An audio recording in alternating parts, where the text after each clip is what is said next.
2 continentes, 2 hemisferios, 2 profesionales unidos por una misma pasión, la jardinería. Te damos la bienvenida a un nuevo episodio del podcast de jardinería y paisajismo. El espacio en donde encontrarás conceptos, técnicas y estrategias del mundo de las plantas. ¿Y para qué? Pues para que tengas tu jardín cada vez más lindo y más lindo y más lindo cada día. Bienvenido, Fernando, qué gusto que estés de nuevo por aquí. Parece mentira que han pasado 5 semanas desde nuestro último encuentro. Hola Claudio, encantado como siempre de pasarme por aquí. ¿Cómo es eso de 5 semanas? No me salen las cuentas. Y porque hay meses que tenemos 4 jueves y hay meses que tenemos 5. Y este es justo uno de ellos. ¿Y cómo es posible entonces que este mes se me ha hecho más corto que los demás? No sé, a mí también. Supongo que porque uno está muy metido en la vorágine diaria, muchos compromisos, y eso hace que hoy y mañana parezca que tenemos el mismo día, lunes, y se nos pasó una semana en el medio y no nos dimos cuenta. Bueno, pues para el resto de oyentes que estén en la misma situación que nosotros, vamos a recordar, Claudio, de dónde venimos y a dónde vamos, pero sin ponernos metafísicos, simplemente hablando de qué episodio venimos, o sea, de qué hablamos en el episodio del mes pasado y a dónde queremos llegar hoy. Bueno, comenzamos el mes pasado con una serie que dimos a llamar Diálogos de Paisajismo y comenzamos hablando de los senderos en el jardín. La idea es ir trabajando episodio a episodio de estos en colaboración con temas de aspectos relativos al diseño de jardines. Empezamos con los senderos, hablamos sobre los tipos de senderos, las categorías, las clasificaciones. Hablamos también de los materiales que podemos utilizar para poder construir cada uno de estos senderos con sus pros y sus contras. Y hoy vamos a continuar con ese tema que da para hablar mucho y específicamente, Fernando, ¿qué le vamos a compartir hoy a nuestra audiencia? Pues pasamos, digamos, al siguiente nivel. Ahora ya vamos a hablar de las técnicas de construcción, o sea, de qué forma se construyen todos estos senderos de los que estuvimos hablando el mes pasado. Y después de haber terminado con ese apartado, vamos a adentrarnos en lo que es el diseño y la planificación. Pero queda todavía mucho más para hablar de este tema que a priori parecía que era muy simple, unir 2 puntos por una línea recta o una línea curva, pero ya estamos viendo que da para mucho. Así que comenzamos ya con el tema de hoy, porque la correcta construcción de un camino o de un sendero es tan importante como la elección del material, que ya lo estuvimos viendo, y como la técnica que vamos a utilizar para construirlo, porque eso va a asegurar la durabilidad y la funcionalidad, tanto estética como ese resultado final que estamos tratando de obtener con estos senderos. Así que el primer punto corresponde a la preparación del terreno. Y ahí, Fernando, tú y yo tenemos algo de experiencia como para ir compartiendo, así que te cedo la palabra. Muchísimas gracias, Claudio. Pues sí, lo primero que va a tocar cuando queremos hacer un camino, un sendero, va a ser, obviamente, preparar el terreno.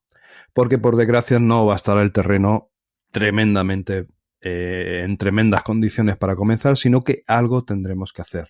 Entonces, es clave tener muy en cuenta que la base de ese sendero, es importante si luego queremos que dure en el tiempo, ¿no? Entonces, hay como una serie podemos marcar como una serie de pasos, como unas tareas a realizar, y la primera sería, por ejemplo, marcar ese camino, marcar el trazado. ¿Cómo lo hacemos esto?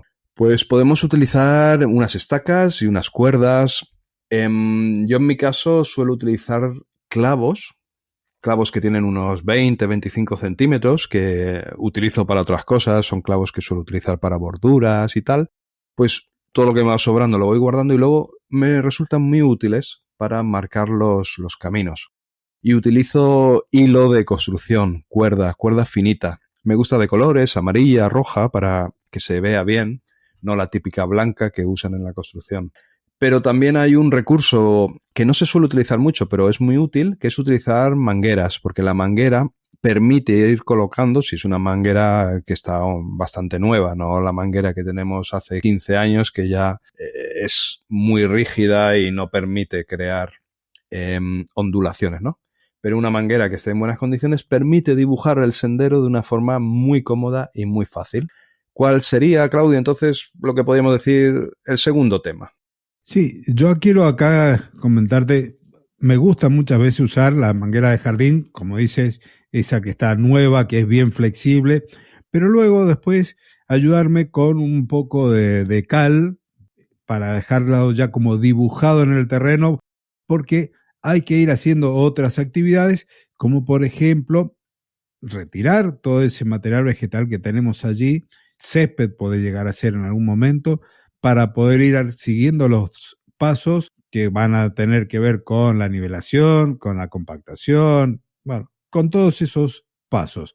Entonces, una vez que lo tenemos marcado, comenzamos a retirar el césped y esa capa superficial de tierra entre unos 10 o 15 centímetros en todo el ancho del sendero para poder seguir con el siguiente paso, que es la nivelación. La nivelación, lo más importante quizás, porque los senderos, lógicamente, en la mayoría de los casos, no tienen por qué estar en perfecto nivel, sino que el jardín puede tener diferentes niveles y el sendero, al ir recorriendo el jardín, también va atravesando diferentes niveles. Entonces, quizás al crear un camino, el nivel importante es el transversal, es decir, no el largo, sino el ancho. ¿Por qué digo esto? Porque lo que nos interesa es que en la parte central esté un poquito más alto, nada, que dé una pendiente de un 1 o un 2%, simplemente para que cuando llueva o si algún riego por allí de aspersión o con la manguera o lo que sea, caiga al camino, que no se genere un charco, sino que el agua evacúe hacia los lados. Por tanto, la nivelación, eso sería lo importante y pasaríamos entonces a la compactación. Con respecto a la nivelación, algo que quiero también sumar para no quedarme atrás, tiene que ver con el aspecto de accesibilidad. Esta pendiente que estás comentando transversal es fundamental para evitar la acumulación de agua, pero si dentro de ese jardín estamos en una zona como la que vivo yo o como la que estás tú, Fernando, para trabajar, y necesitamos asegurarnos que un usuario de silla de ruedas pueda recorrerlo, tendremos que tener también presente otro tipo de pendiente, otros valores que hacen a la pendiente longitudinal. Y eso será tema para hablar en otro momento, pero más allá de lo que queremos hacer, entonces la nivelación es fundamental para asegurarnos, en este caso, de que no acumule agua en caso de lluvia o que la agarre o que se moje con el sistema de riego por aspersión. Entonces, ya tenemos acomodados los niveles, nos queda la compactación del suelo, que es compactar ese terreno natural para tener una base más estable para poder seguir trabajando sobre ella. Vale, normalmente el terreno, si no es, vamos a ver, si el terreno no es de tierra que se acaba de aportar, lo normal es que el terreno ya esté bastante compacto. Pero en el caso de que sea una obra nueva o una zona de jardín que hemos reformado y que hemos hecho algún tipo de excavación de obra o alguna aportación de tierra nueva, entonces sí que cobra más importancia el tema de compactar bien lo que va a ser la base del camino. Porque ya una vez lo tenemos bien compactado, lo que nos interesa es, en muchos de los casos, crear algún tipo de borde con algún tipo de material, de los muchos que hablamos el mes pasado, para delimitar ese camino, sobre todo si lo vamos a rellenar de algún tipo de tierra más especial, por ejemplo aquí se usa mucho el sauló, o si vamos a poner algún tipo de gravilla o alguna arena o algo, pues que no se desborde, digamos, no se desborde el material que pongamos en el camino hacia los lados. Ahí estaremos obligados a utilizar un borde. Yo normalmente suelo utilizar en los diseños de jardines que no son demasiado grandes, o sea que tampoco queremos que suba mucho el presupuesto, ¿no? Pero suelo utilizar mucho el borde de piedra natural. Viene como en unas tiras que tiene unos 10 centímetros de alto por 8 centímetros y las tiras hay de 1 metro, de 1,5 metros, de 2 metros en función del tipo de camino que se quiere hacer. Y es muy sencillo porque es solo colocar las tiras de piedra natural y ya tienes el borde hecho. Quizás si hay alguna curva, pues darle un pequeño perfilado con una radial para que la junta quede mejor. Y ya está. También utilizo mucho traviesas de tren Y también utilizamos borduras metálicas, borduras de acero Corten e incluso cuando el presupuesto hay que ajustarlo muchísimo, borduras de plástico. Sí, en mi caso todo igual, con la excepción de que me resisto a las borduras de plástico, entonces no las tengo como una opción. Y si yo soy un cliente, Claudio, que te dice, bájame el coste el presupuesto para caminos, házmelo más económico. ¿Cuál es tu material más económico? Tenemos acá la opción de trabajar con maderas y si no con piedra natural. Al ser zona montañosa, entonces el uso de piedra natural es habitualmente lo que más abarata y en muchos casos hemos tenido que usar, acá le llaman cantos rodados o piedra bola, que son rocas bastante lisas en sus bordes porque han sido arrastradas por los cauces de los ríos. Eso se utiliza en construcción para armar las bases.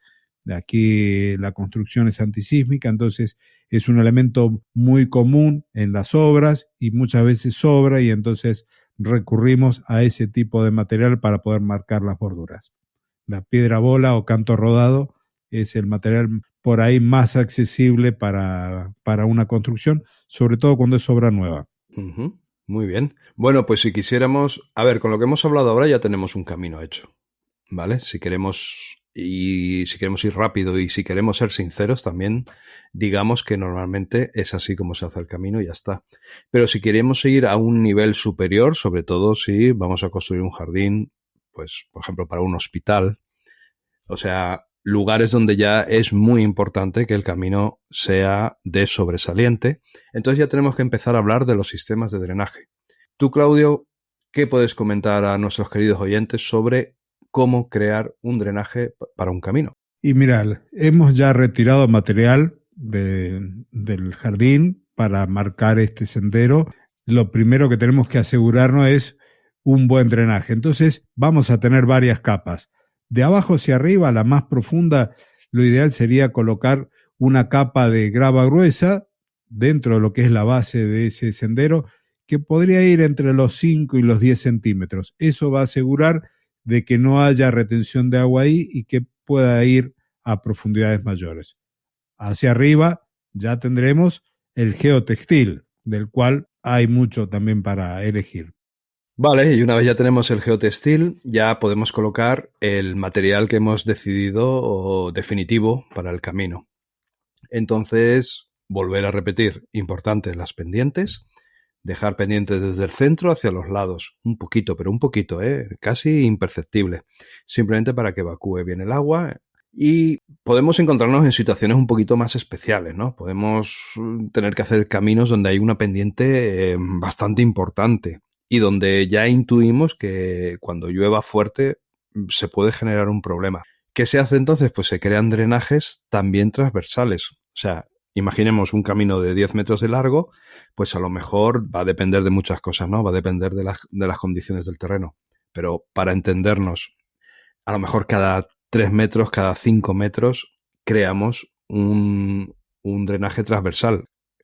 Para que se entienda bien, como si hiciéramos una rejilla para que recoja el agua, pero en este caso, pues podría ser simplemente una zanja con gravilla y con un tubo de drenaje que así vaya evacuando el agua más fácilmente para que ese agua no coja velocidad por el camino y baje como si fuera aquello, pues un río, ¿no? Sí, acá hay dos cosas que quiero también comentar. Una, con respecto al geotextil, tenemos que lo usamos habitualmente para evitar que las hierbas no procedentes, las famosas malezas que por ahí llamamos, no afloren luego por la superficie de este sendero. Y la otra es evitar, si usamos por ejemplo de gravilla, que se mezcle con esa capa de grava gruesa. Es poder separar esas dos capas. Y con respecto a esto que estás comentando vos sobre los drenajes transversales, viví muchos años en la Patagonia de la Argentina y tuvimos que hacer un drenaje para evitar los daños con respecto al agua. Y parecía como una especie de forma de peine en donde podíamos ir evitando que ese exceso de agua erosione el terreno. Y después también lo canalizábamos. En este caso habíamos hecho como una zanja, habíamos puesto un nylon muy, pero muy grueso. En este caso también era porque no teníamos acceso a otros materiales, con forma como de J, para que uno se pueda imaginar. Y después las piedras, grava gruesa, entonces de esa forma el agua llegaba hasta ahí y era canalizada hacia un costado de la propiedad para evitar los daños con respecto al agua y sobre todo cuando llovía mucho. Así que en este caso lo vemos como una práctica en un sendero, pero también puede ser útil en otro tipo de situaciones hacer estos drenajes que estabas comentando. Y que tiene que ver quizás con estas famosas cunetas laterales que se pueden encontrar a los costados de los senderos.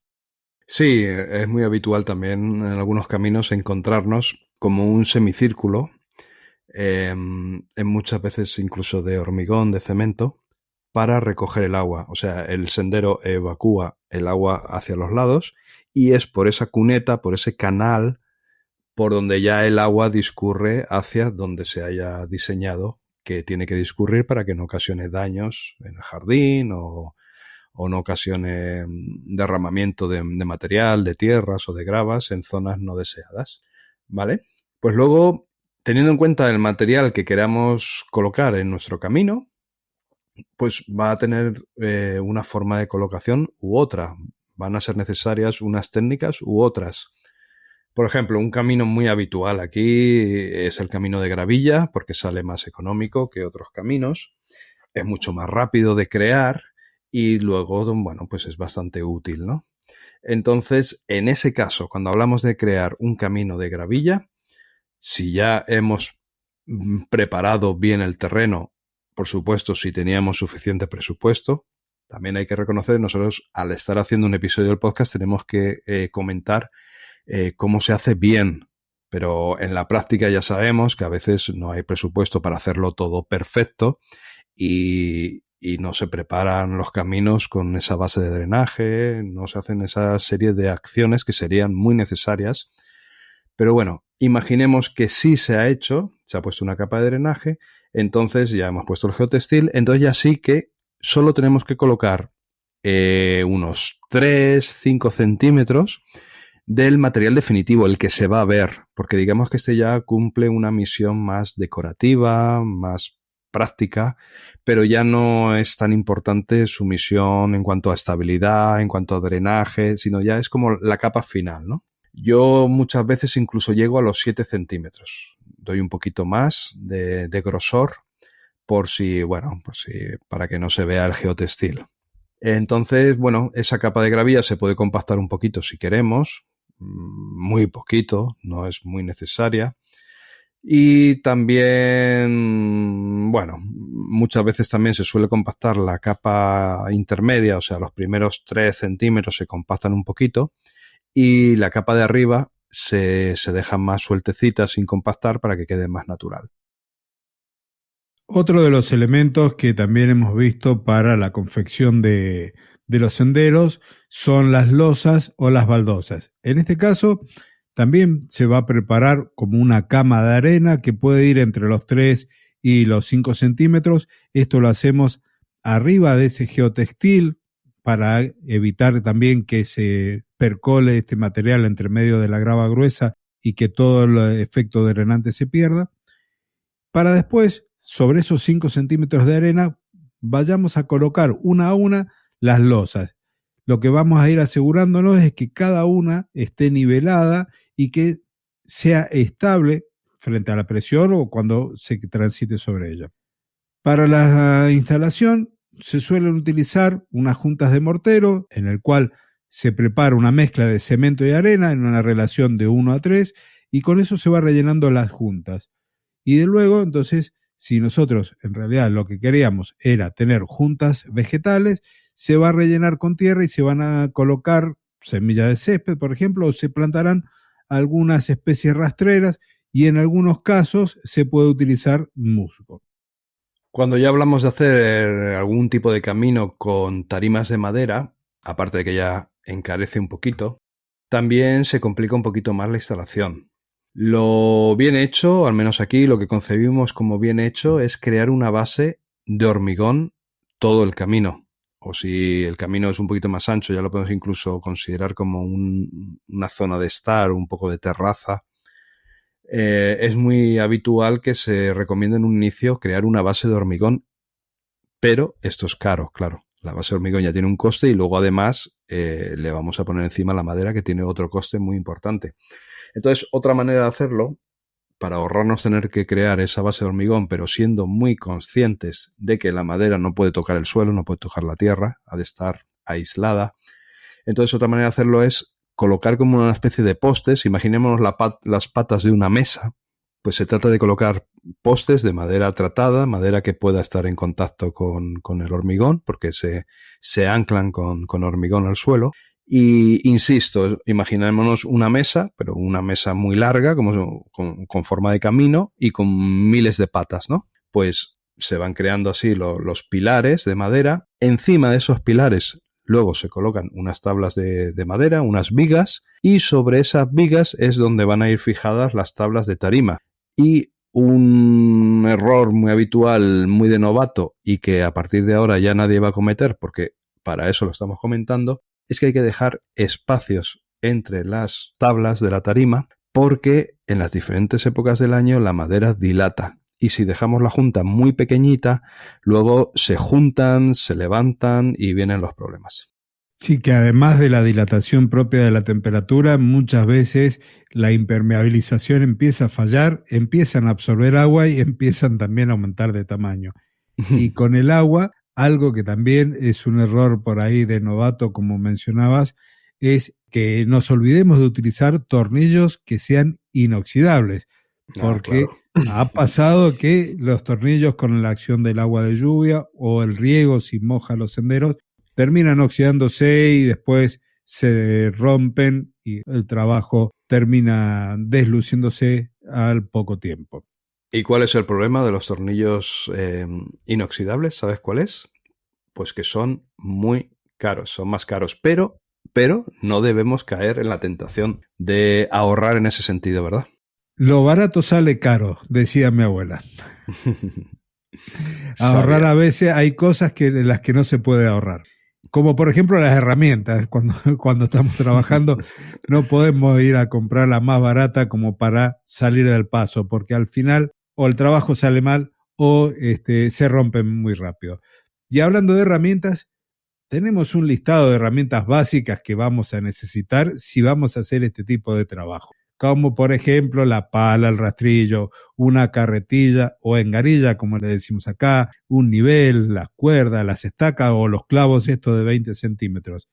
Pero después hay otras herramientas que ya son un poco más importantes, a veces se pueden comprar y otras las podemos alquilar, como por ejemplo la compactación. Y aquí te paso la posta.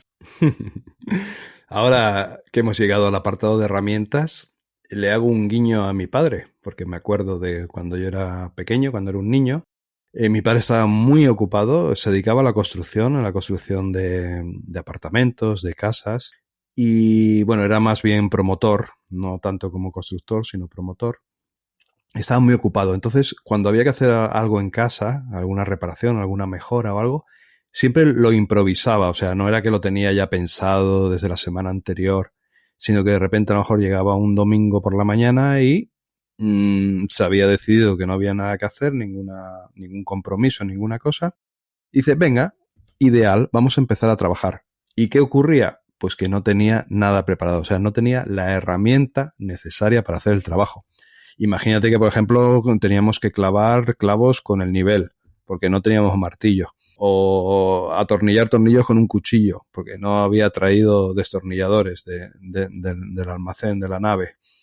Y eso me dejó tan marcado, me daba tanta rabia trabajar con la no herramienta, que ahora soy un friki de las herramientas. O sea, yo para cada trabajo que hacemos tengo la herramienta necesaria y específica para ello. Y para compactar, por ejemplo, pues sería una compactadora. Tenemos varias opciones, o un rodillo que se suelen llenar de agua para que cojan peso y con eso ya cuando necesitamos un compactador ligero nos es más que suficiente, o si no, acudir a un centro de alquiler de herramientas y alquilar una compactadora. Por ejemplo, aquí en España un día te puede costar 30 euros el alquiler y en un día te haces todo el trabajo de sobras, ¿no? Una compactadora mecánica de estas que van con gasolina y queda impecable y muy bien compactado todo. Hablando de herramientas, después tenemos la de corte. Tenemos las sierras o los serruchos para cortar madera. Después también aquellas que se utilizan para cortar las baldosas o para cortar las piedras. Todo este tipo de herramientas y de máquinas necesarias que en la mayoría de los casos con máquinas manuales de uso profesional se puede hacer. En algún caso puntual habrá que alquilar. Nosotros las conocemos como amoladoras angulares, pero con discos mucho más grandes que las que tenemos habitualmente. Luego necesitamos nivelar y ahí hay varias cosas para usar. Tenemos el nivel de burbuja, que quizás es lo que vamos a tener todos a mano y con lo que nos vamos a ir guiando. También hay que tener en cuenta que es complicado cuando hacemos un camino que queramos hacerlo perfecto a nivel. No quiero decir perfecto a nivel para que se vea bonito. Me estoy refiriendo a coger el nivel de burbuja y querer que el camino siga el nivel de burbuja. Eso va a ser muy complicado porque el terreno del jardín nunca es totalmente plano, perfecto. Siempre va a tener algún tipo de desviación. Entonces, sí es cierto que tenemos materiales para nivelar, pero a nivel de jardín, de jardinería particular, es un poquito más que se vea bien, que se vea bonito, que se vea, bueno, que no sea estrambótico, ¿no? Que se vea que sigue un nivel. Y para eso con el nivel de burbuja tenemos más que de sobra, ¿no? Ya si vamos a un punto más profesional, pues hay niveles láser que nos pueden ser muy útiles para realizar trabajos profesionales. Y bueno, también hay reglas de nivelación, hay como unos regles que nos van ayudando a ir trasladando los diferentes niveles que queremos de un punto del jardín al otro. Para medir lo típico, una cinta métrica, una escuadra grande, de estas que son metálicas, de hierro, por si queremos hacer ángulos perfectos de 90 grados. Es muy útil también, bueno, tener el lápiz de carpintero en jardinería también es útil, para marcar ciertas cosas. Si vamos un poquito más a grosso modo, nosotros utilizamos también mucho el spray, un spray de pintura para marcar. Nos resulta muy, muy, muy, muy cómodo. Y si ahora nos ponemos ya un poquito muy tecnológicos, para medir, lo que yo ahora estoy utilizando es un dispositivo que se llama, no lo sé pronunciar bien, voy a decir cómo se escribe Moasure, y es un dispositivo que a través del móvil es capaz de medirte cualquier área, incluso áreas irregulares. Te pueden marcar, incluso si tú tienes un plano, puedes trasladar ese plano al terreno gracias a este dispositivo.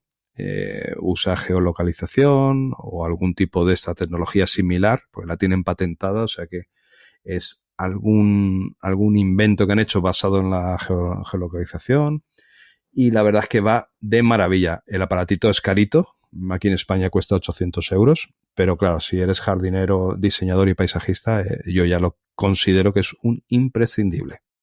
Bueno, como bien sabemos, de este lado del charco muchas veces usamos algún tipo de estrategias alternativas, llamémoslas así, y en el caso de la nivelación, en alguna oportunidad, no es que lo haya hecho muchas veces, pero en alguna oportunidad, cuando el ojo me decía esto no está a nivel, he recurrido a mi teléfono celular, al móvil, y como tiene tantos sensores, uno baja una aplicación de nivel de burbuja u otro tipo de aplicaciones y puedo llegar a corroborar si mi ojo está más o menos bien o está fallando. Entonces, esa sería como una alternativa muy low cost porque el teléfono todos lo tenemos encima.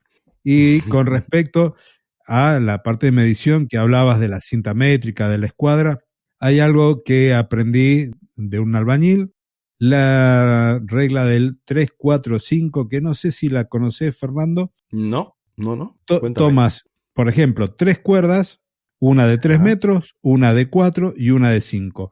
Cuando tensás ese triángulo armado por esas 3 cuerdas, que serían los lados, dos catetos y la hipotenusa, con esas medidas te queda exacto un ángulo de 90 grados. Ah. Ostras. 3 y 4, o sea, el lado de 3 y el 4 son los catetos y el 5 es la hipotenusa. Y se aplica el famoso teorema de Pitágoras, que cuando lo vimos en la primaria y lo reforzamos, en la secundaria y lo volvimos a reforzar en la universidad, poco valor quizás le dábamos. Bueno, aquí ese 3, 4, 5 nos lleva a construir sin herramientas sofisticadas un ángulo de 90 grados. Fíjate que pensábamos cuando éramos pequeños, ¿para qué sirve esto? Pues mira, para hacer caminos. Así es. Bueno, y después nos quedan algunas herramientas simples como para los acabados, como por ejemplo una llana, una paleta, un martillo de goma que a veces podemos utilizar para ayudarnos a asentar bien las baldosas o las losetas de piedra. Y no hay mucho más tampoco para ir trabajando. Bueno, Fernando, entonces ahora me parece que no nos va a dar tiempo para hablar sobre todo lo prometido, pero sí algo que tenemos que hacer es evitar errores. Entonces, ¿cuáles son esos errores más comunes que te has encontrado a lo largo de tu trayectoria profesional y cómo vamos a evitarlos? Bueno, errores, vamos a intentar evitar los máximos posibles, porque luego es peor, ¿no? Es cierto que estamos, como en todo, muy marcados por el presupuesto. O sea, el dinero que podemos gastarnos en crear un camino, pues bueno, tiene un límite, ¿no? Cada persona pone ese límite. Por ejemplo, poníamos el ejemplo antes, tú ahora que estás tan metido, Claudio, en todo el tema de jardines terapéuticos y tal, que empiezas a trabajar ya con hospitales. Claro, ese cliente, ese responsable de la construcción del jardín terapéutico en un hospital, le da mucha importancia a los caminos porque por ahí van a caminar personas o van a circular, se van a mover personas que a lo mejor van en silla de ruedas, que a lo mejor van con, no sé cómo se llama, aquí se suele decir taca-taca. Es como, o sea, la persona sí que va caminando, pero poquito a poquito, pero se va ayudando de una armadura metálica. Sí, con asistencias técnicas, que podría llegar a ser un andador o podría ser bastón, también es necesario. Exacto. Entonces, claro, ese tipo de cliente le da mucha importancia a un camino. Sin embargo, el cliente que tiene un jardín muy grande y que por ahí simplemente va a correr el perro, pues le da menos importancia. Entonces, bueno, también hay que saber en qué contexto estamos hablando, ¿no? Pero un error muy común, teniendo en cuenta el contexto, es no darle importancia a la base, que esto es típico en jardinería. O sea, cuando vamos a plantar plantas no le damos importancia al terreno. Pero es que las plantas comen de la tierra. Es muy importante preparar el terreno. Si vamos a crear un camino, no le damos importancia a la base. Pero es que es muy importante para que ese camino dure años, 50 años, 60 años. La base tiene que estar bien preparada. Más errores, Claudio, ¿qué se te ocurre? Con eso se me vinieron a mí a la cabeza qué mal habrían hecho su trabajo los romanos, que los senderos todavía y los caminos se conservan, ¿no? Ahí vemos la importancia de la base. Bueno, otro de los errores comunes es hacer mal por ahorro o por X razones el drenaje. Si no nos aseguramos de que el agua puede evacuar correctamente para los costados o para el sector que hayamos definido y no logramos evitar esos encharcamientos, vamos a tener un deterioro prematuro del mismo sendero o de los materiales que lo constituyen, como cuando hablamos de la madera. Así que el drenaje inadecuado sería uno de los errores comunes que se cometen en este caso. Este error da mucha rabia, porque cuando has terminado el jardín, no le has prestado atención al tema del drenaje, llueve y vas a visitar el jardín y te encuentras ahí un charco en medio del camino, dices, madre mía, qué error que podía haber evitado. Y bueno, es otra manera de reparar los errores. Si el camino no era de cemento, no era de madera, no era nada sofisticado, pues bueno, simplemente se toman las acciones necesarias para mejorar ese drenaje y evacuar ese charco que ya sabemos a posteriori que se origina después de fuertes lluvias. Otro error muy común es no pensar bien el ancho del camino. También puede estar marcado por el presupuesto, ojo, Claro, no es lo mismo hacer un camino de 60 centímetros de ancho que un camino de 1,20 m. Estamos hablando de duplicar el coste. O sea que siempre el presupuesto va a marcar muchísimo. Pero bueno, por un camino hay que pensar qué utilidad va a tener. O sea, va a ser un camino con el que, por ejemplo, vamos a ir atravesando el jardín hablando con nuestra esposa, hablando con nuestro hijo, hablando con nuestro hermano, con nuestro amigo. Pues si va a ser ese tipo de camino, tiene que ser suficientemente ancho para que dos personas puedan ir andando de lado cómodamente sin estar chocándose. Y entonces tiene que tener por lo menos, no sé, vamos a decir un 1,20 m. Darle 60 centímetros a cada persona. Ahora, si es simplemente un camino para ir a abrir la puerta trasera del jardín por donde tiramos la basura, pues ya podemos ir a un camino más estrechito, podemos llegar incluso a unos 60 centímetros, ¿no? Pero hay que pensar bien qué anchura de camino necesitamos. Y acá, Fernando, completo un poco con lo del ejemplo que habías dado inicialmente de un jardín, por ejemplo, un hospital o un sendero en un área verde pública, en donde 120 centímetros es una medida que en un jardín particular puede ser grande o excesiva quizás para algún cliente. Para nosotros es muy pequeña, tendríamos que tener 150 centímetros, 1,5 m, para que una persona que sea usuaria de sillas de ruedas pueda transitar en una dirección y cruzarse con alguien que camina en dirección contraria, que además pueda girar en el mismo sendero para regresar con su silla de ruedas. Y no hablemos, o sea, si pensamos, por ejemplo, en un parque o en un jardín terapéutico y la posibilidad de que dos sillas de ruedas se encuentren en el mismo camino con direcciones opuestas, ahí tendríamos que tener un ancho mínimo de 1,80 m, con lo cual esta anchura inapropiada varía también en el contexto en donde se esté construyendo el sendero. Y todo sendero tiene un borde, y esos bordes tienen que estar bien definidos por distintas razones, algunas por la accesibilidad, pero otras para poder mantener la integridad del sendero.